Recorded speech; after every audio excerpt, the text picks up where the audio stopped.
Dear student, स्वागत है आप सभी का समृद्धि सोशलॉजी क्लासेस में। आज हम भारत में जाति व्यवस्था के संबंध में चर्चा करेंगे। ऐसा माना जाता है कि प्रारंभ में भारत में जाति व्यवस्था नहीं थी। यहाँ पर केवल 4 प्रकार के वर्ण थे: ब्राह्मण, क्षत्रिय, वैश्य और शूद्र।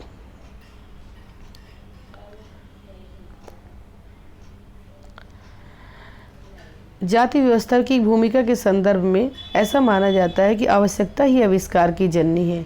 जब किसी की चीज़ की ज़रूरत होती है तो उस चीज़ की उत्पत्ति होती है। यही चीज़ जाति व्यवस्था के संबंध में भी लागू होती है।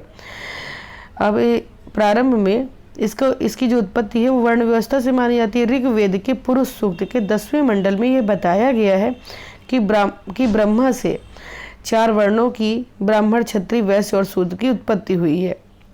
धीरे धीरे व्यक्ति की आवश्यकताएं बढ़ी और यही जाति व्यवस्था में परिवर्तित हो गई। तो ब्रह्मा के पूरे शरीर से, जैसे ब्रह्मा के मुख से माना जाता है कि ब्राह्मण उत्पन्न हुए और उसकी भुजाओं से क्षत्रिय उत्पन्न हुए, उदर से शूद्र उत्पन्न हुए और उदर से वैश्य उत्पन्न हुए और पैरों से शूद्र की उत्पत्ति हुई। उसी आधार पर इनके कार्य भी बांटे गए हैं। जैसे ब्राह्मणों का कार्य होता है यज्ञ, हवन, जप, तप, पूजा पाठ करना। क्षत्रियों का कार्य होता है अपने साम्राज्य की रक्षा करना और वैश्य का कार्य होता है लोगों की भोजन की पूर्ति करना और शूद्रों का कार्य होता है इन चारों वर्णों की, मतलब तीनों वर्णों की, उपरोक्त तीनों वर्णों की सेवा करना। इसी प्रकार से जाति शब्द की उत्पत्ति के संबंध में ऐसा माना जाता है कि जाति शब्द की जो उत्पत्ति हुई वो पुर्तगाली भाषा कास्टा से हुई। 1665 ईस्वी में ग्रोसिया डी ओराटे नाम के एक विद्वान थे। उन्होंने जाति व्यवस्था के संबंध में पता लगाया और अब्बे डुबोis ने इस शब्द का सबसे पहली बार जो प्रयोग किया वो प्रजाति के संबंध में किया। तो अधिकतर कॉम्पिटिटिव एग्जाम में क्वेश्चन पूछ लिया जाता है कि जाति शब्द किस भाषा से बना हुआ है, तब आपको पुर्तगाली भाषा पर टिक करना होगा। सबसे पहले इसका पता किसने लगाया? तो ग्रोसिया डी ओराटे ने इसका सबसे पहले पता लगाया। और इसका प्रजाति के संदर्भ में सबसे पहले प्रयोग किसने किया? तो अब्बे डुबोis ने इसका सबसे पहले प्रयोग प्रजाति के संदर्भ में किया, ऐसा माना जाता है। इरावती कार्वे ने कहा है कि यदि हमें भारत की संस्कृति को समझना है तो यहाँ की जाति व्यवस्था को समझना होगा। इसी प्रकार से मजूमदार का कथन है कि जाति व्यवस्था भारत में अनुपम है। जाति व्यवस्था का समय समय पर अध्ययन समाजशास्त्रियों के द्वारा, भूगोल शास्त्रियों के द्वारा, जनगणना आयुक्त के द्वारा तथा अनेक देशी विदेशी विद्वानों के द्वारा किया जाता रहा है। जाति व्यवस्था भारत की हवा में घुली हुई है।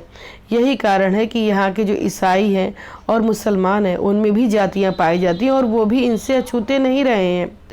इसका अध्ययन, मतलब जो जाति के संबंध में जिन विद्वानों ने अध्ययन किए उसमें जी.एस. धुरिये, मजूमदार, हट्टन, अब्बे डुबोis, इरावती कार्वे, हर्बर्ट रिजले आदि प्रमुख विद्वान माने जाते हैं। अब बात आती है जाति की परिभाषाओं के बारे में। तो जाति की परिभाषाएं अलग अलग विद्वानों ने अपने अपने आधार पर प्रस्तुत की है। यहाँ पे कुछ प्रमुख परिभाषाओं के संबंध में हम लोग चर्चा करेंगे और जाति की परिभाषाएं अधिकतर एग्जाम में पूछी जाती हैं। मजूमदार ने बताया है कि जाति एक बंद वर्ग है। इनकी सबसे छोटी और इम्पॉर्टेंट परिभाषा है। मजूमदार ने कहा है कि जाति एक बंद वर्ग है।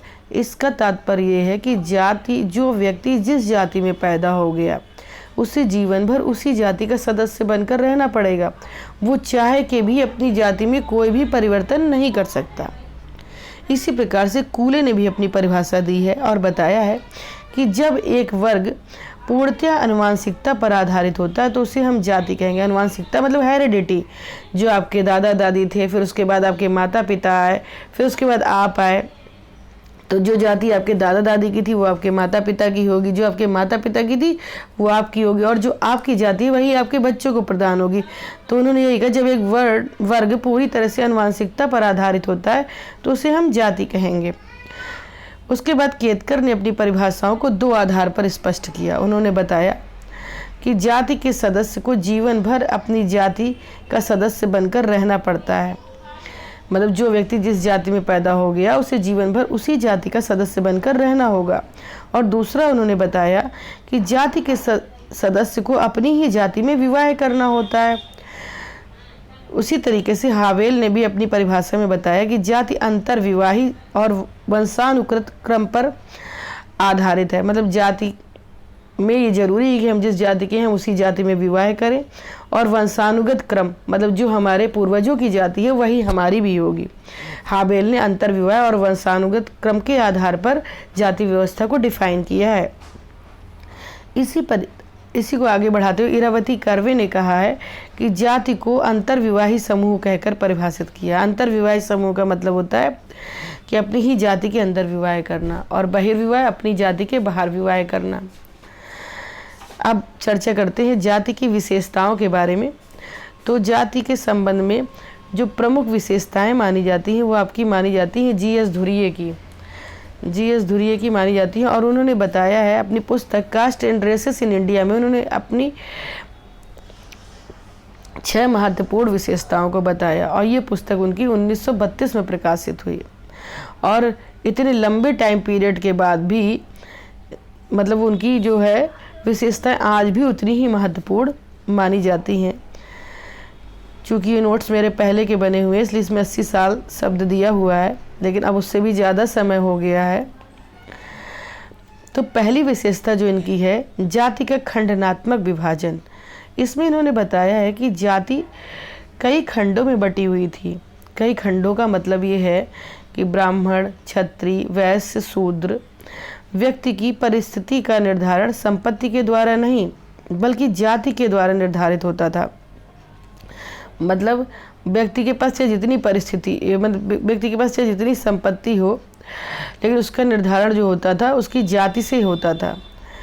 निम्न वर्ग के व्यक्ति के पास अगर संपत्ति, निम्न जाति के व्यक्ति के पास अगर संपत्ति है और उससे कम संपत्ति यदि ऊंची जाति के व्यक्ति के पास है तो ऊंची जाति को ज़्यादा मतलब मान्यता मिलती थी। जाति व्यवस्था में जाति पंचायत व्यक्ति को उसके अच्छे और बुरे व्यवहार के लिए पुरस्कृत करती थी। प्रत्येक जाति में एक जाति पंचायत होती थी, उसे खाप पंचायत भी कहीं कहीं बोला जाता है।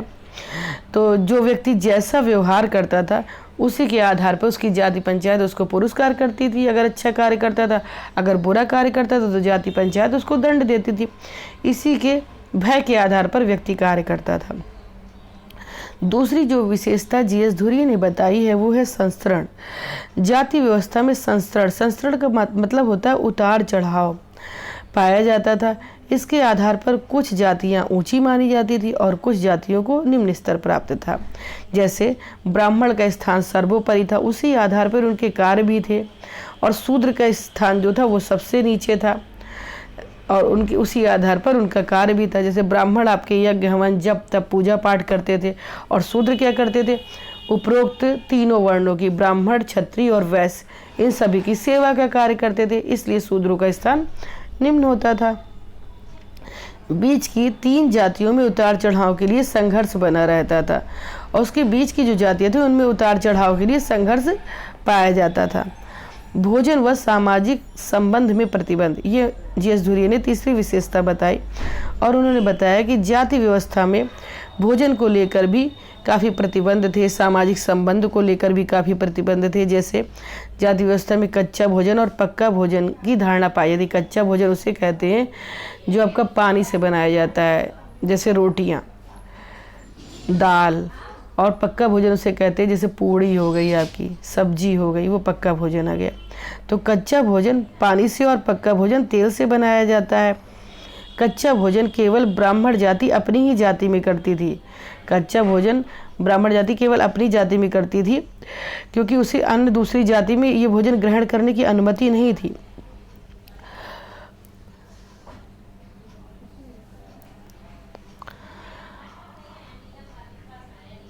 निम्न जाति उच्च जाति का भोजन ग्रहण कर सकती थी, परंतु उच्च जाति निम्न जाति के घर पर भोजन ग्रहण नहीं कर सकती थी। अगर कच्चा भोजन ग्रहण करना है तो नीची जाति ऊंची जाति के यहाँ तो खा सकती थी, लेकिन ऊंची जाति नीची जाति के यहाँ कच्चा भोजन ग्रहण नहीं कर सकती थी। लेकिन पक्का भोजन ग्रहण करने में इस प्रकार के कोई भी प्रतिबंध नहीं थे। अस्पृश्य जातियाँ ब्राह्मणों से सदैव, जो निम्न जातियाँ होती थी तो वो ब्राह्मणों से सदैव दूरी बनाकर चलती थी। जैसे केरल की एक पुलायन जाति पाई जाती थी, वो ब्राह्मणों से 96 कदम की दूरी पर हमेशा चलती थी। जिस गली से वो निकलते थे वहाँ से वो नहीं निकलते थे, और निकलते थे तो इतनी दूरी मेंटेन करके निकलते थे। टीयर जनजाति ब्राह्मणों से 36 कदम की दूरी बनाकर ये चलती थी। और एक जाति थी वहाँ पे ताड़ के वृक्षों पर काम करने वाली जाति, जो 24 कदम की दूरी बनाकर चलती थी। अस्पृश्य जातियाँ ये दूरी बनाकर इसलिए चलती थी कहीं उनकी परछाई मात्र से भी ऊंची जातियाँ जो है वो अपवित्र ना हो जाएं। इन जातियों को, मतलब जो आपकी अस्पृश्य जातियाँ थी जो छूने योग्य नहीं, अस्पृश्य का मतलब जो स्पर्श करने योग्य नहीं, छूने योग्य नहीं, ठीक है। तो इन जातियों को कुएं में, तालाब में, मंदिरों में तथा अन्य सार्वजनिक स्थानों में जो है जाने के लिए प्रतिबंध था। ये वहाँ नहीं जाती थी जहाँ पर उच्च जाति के लोग अपना अपना कार्य करते थे। चौथी जो विशेषता है, धार्मिक व नागरिक नियोग्यताएं और सुविधाएं। तो इसमें भी कुछ कथन है जो महत्वपूर्ण है, जो कई किताबों से लेकर हमने यहाँ पर इंक्लूड किए हुए हैं।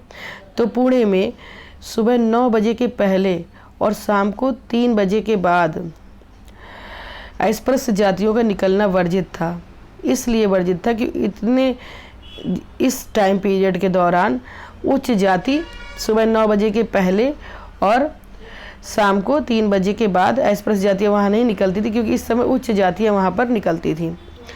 ब्राह्मणों के लिए गांव में अलग स्थान, क्षत्रिय व वैश्य के लिए दूसरा स्थान, और सभी से अलग अस्पृश्य जातियाँ गांव के बिल्कुल बाहर रखी जाती थी। मतलब कहने का तात्पर्य है कि ब्राह्मणों को गांव में अलग स्थान पर रहना होता था, क्षत्रिय व वैश्य अलग स्थान पर रहते थे, और जो शूद्र होते थे वो गांव के बिल्कुल बाहर निवास करते थे। और निम्न जातियों के लिए जूता, छतरी, पीतल व तांबे के बर्तन, आभूषण आदि चीज़ें वर्जित थी। जिन चीज़ों का प्रयोग उच्च जाति के द्वारा किया जाता था उनको निम्न जाति के लिए वर्जित कर दिया गया था। महाराष्ट्र की महार जनजाति अपने साथ पेड़ की झाड़ी या पेड़ की टहनी लेकर चलती थी, और जहाँ से वो चलती थी उसके पीछे से उन निशानों को साफ करती थी, ताकि ये निशान उच्च जाति के लोगों को दिखाई ना पड़े, ठीक है, और उनकी परछाई भी उन पर ना पड़े। और वो जब उच्च जाति, अगर कोई ब्राह्मण किसी रास्ते से निकल रहा है तो वो किनारे पर लेट जाती थी ताकि उनकी परछाई उन पर ना पड़े। इस तरीके से कई तथ्य इस पर बताए गए हैं। फिर उसके बाद है पेशे के अप्रतिबंधित चुनाव का अभाव। जो 5वीं विशेषता जीएस धुरिया ने बताई है, वो बताई है पेशे के अप्रतिबंधित चुनाव का अभाव। जैसे पेशे के चुनाव में स्वतंत्रता नहीं थी। कहने का तात्पर्य है जो व्यक्ति जिस जाति में जन्मा था उसको उसी जाति के अकॉर्डिंग पेशे जो थे वो निर्धारित थे, वो वही कार्य करता था जो उसकी जाति के लोगों के लिए निर्धारित किए गए थे। प्रत्येक जाति वही व्यवसाय करता था जो निर्धारित थे। ब्राह्मण सदैव पवित्र काम, पूजा पाठ, हवन, शिक्षण आदि का कार्य करते थे, और चमार मतलब निम्न जाति के लोग चमड़े का, लुहार जो थे वो लोहे का, बढ़ई लकड़ी का कार्य किया करते थे। फिर जो 6वीं विशेषता जीएस धुरिया ने बताई है, वो बताई विवाह में प्रतिबंध। विवाह अपनी जाति व उपजाति में ही होते थे। विवाह के लिए अंतर विवाह की प्रथा पाई जाती थी। मतलब व्यक्ति अपनी ही जाति में विवाह कर सकता था। अंतर विवाह होते थे, इसे एंडोगामी कहा जाता है। बहिर्विवाह का चलन नहीं था, मतलब व्यक्ति अपने से बाहर जाति में विवाह नहीं कर सकता था। अनुलोम व प्रतिलोम विवाह के संबंध में भी उन्होंने चर्चा की है। उनकी अन्य दूसरी जाति के लोगों से विवाह करना, मतलब अन्य दूसरी जाति के लोगों से विवाह करना वर्जित था, इसे अच्छा नहीं माना जाता था। समाज में उसको निम्न दृष्टि से देखा जाता था। इसके अतिरिक्त अलग अलग विद्वानों ने अपनी अलग अलग विशेषताएं बताई हैं। तो इसी तरीके से ए.के. दत्ता ने भी विशेषताएं बताई हैं, लेकिन जीएस धुरिया की विशेषताएं बहुत ही महत्वपूर्ण मानी जाती हैं। आज की क्लास यहीं पर समाप्त होती है। धन्यवाद।